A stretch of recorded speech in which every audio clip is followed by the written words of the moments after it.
Ladies, y'all may not want to listen to this because I don't know how serious this is going to get, but it's going to get pretty serious, okay? This is to all the lettered agencies in this country, United States of America. We the people want our country back.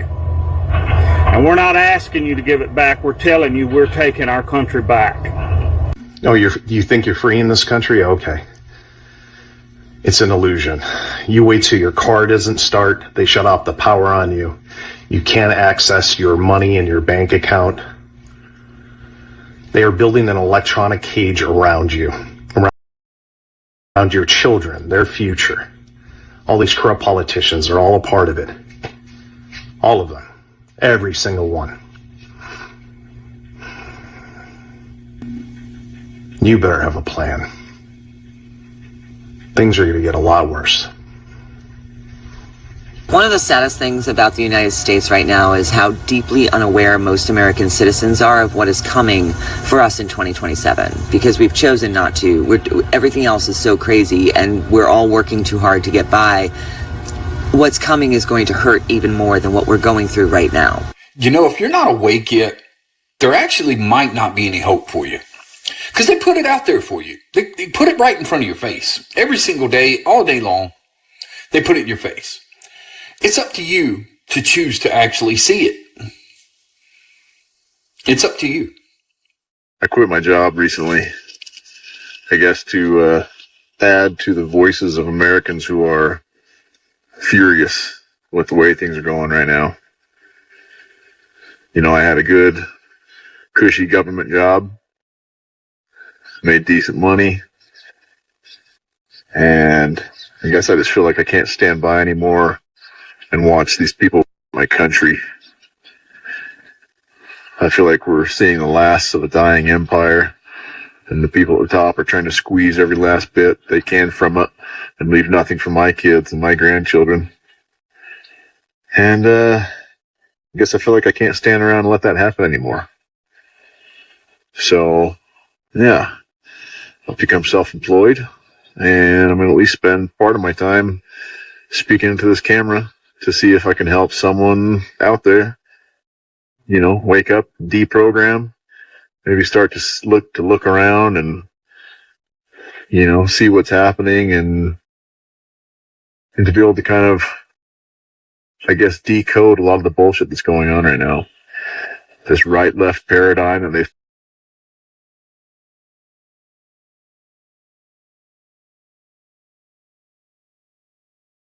First of all, I'm no military. Do you realize they just tested all of America to see if there would be a revolution? They literally said, okay, we're all pedophiles. We've been stealing all of your tax dollars and sending it to a genocidal regime. Look, in 4K, go ahead and look at this. We just murdered 500,000 people, 500,000 women and children. We're going to rebuild on their bones and then enslave you with technology and AI. And the American people literally did fucking nothing. So what comes next, you're complicit in. That's the reality. That our publicly elected officials and the American people are complicit in what happens next because we have done nothing. It's that simple. Well, it was a good 250 years, I guess. It was a good run, America. We just celebrated 250, and it appears on the horizon that's no longer going to be a thing. This clip just keeps going through my mind when I read this and first saw this. How is this not treason? So let me get this straight. First of all, I'm no military expert, let alone reading expert, comprehension expert. So the IDF is real. We'll have all of our information, all our military information, all our military tech, which, I mean, they pretty much already do. But now they have legal access to it, or will, allegedly.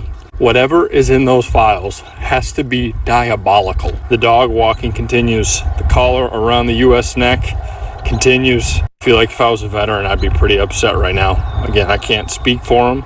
I'm not a veteran, never served, nothing like that, but I wouldn't be happy. Even some Democrats voted for it, which is really odd. I mean, Shalom, Shalom Israel. First and foremost, I want to give all honor, glory, and praise unto Yahawadah, YAHAWASHI, Quadash. Double honors to the elders and apostles of Great Millstone. Shalom to the mighty Akim, who are diligently waiting to be delivered from this final captivity, as well as the speckled bird that may look like the other nations, but are actually Yasharala. This is Brother Kawa Cup coming at you with another lesson. Today's lesson, I want to go into these things, and I think it's pretty surprising, it's pretty amazing how Esau sees what their leaders are doing, and they're like, no, like we do not like what you're doing. You are just completely going against us and our interests and what we want for others. All right. So, or for that specific one country. All right. And on top of that, you have people that are fed up with not just that, the whole military merging, but this next thing with the whole economy thing. All right, where things starting to see, and the thing about this is that this is all spiritual, because YAHAWASHI is allowing them to see this stuff, but they're not spiritual. They don't have the eyes to see. All right, so they're still thinking in a base way. All right, let me see. Eyes.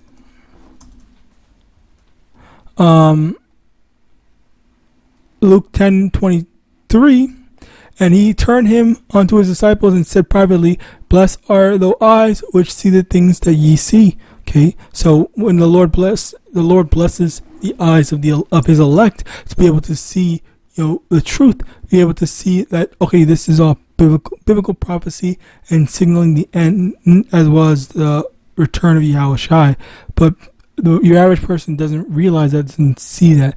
All they see is a visual, immediate inconvenience and no long-term effects. All right, as well as no long-term benefits as well. Because that's the thing too. It's like for example, exercising. People say, "Oh my God, exercising is so boring. It's so nasty, sweating, all this and the third." But they're not seeing the long-term benefits of, your health improves, your body gets, leaner and stuff like that. So as a result of that, there's no mindset, there's no thought process of, let me do things the right way. All right. So with that being said, let's continue on. Proverbs 29 verse 2, when the righteous are in authority, the people rejoice, when the wicked beareth rule, the people mourn.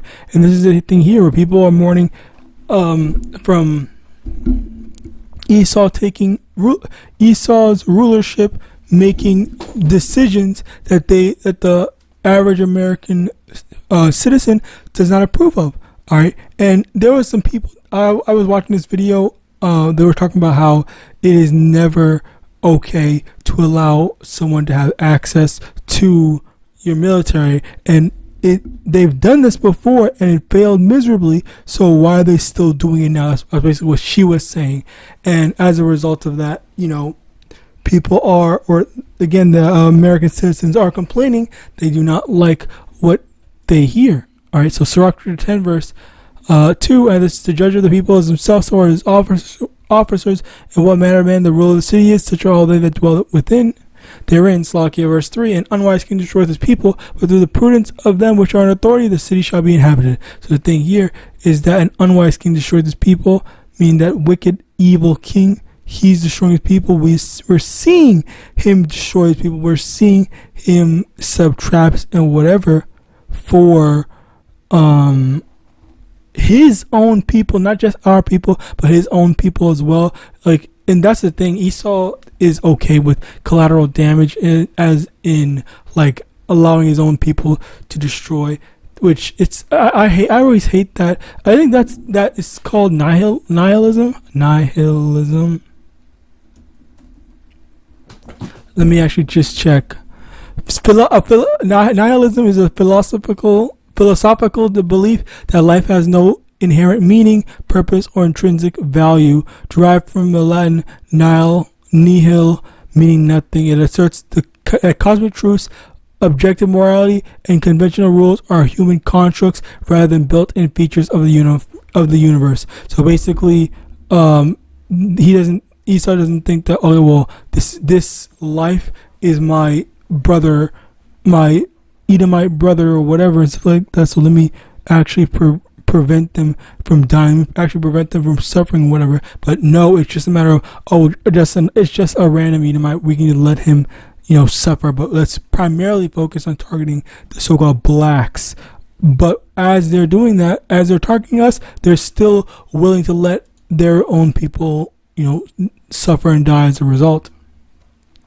All right, so that's why you got these things where people are saying like, nah, like this is we can't ignore this anymore. There's no more rolling over to what they want.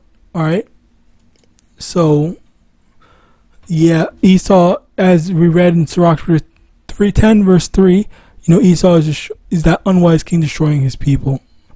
Isaiah 30 verse 12, wherefore thus says the Holy One of Israel, that because he despised his word and trust in oppression and perverseness and stay thereon.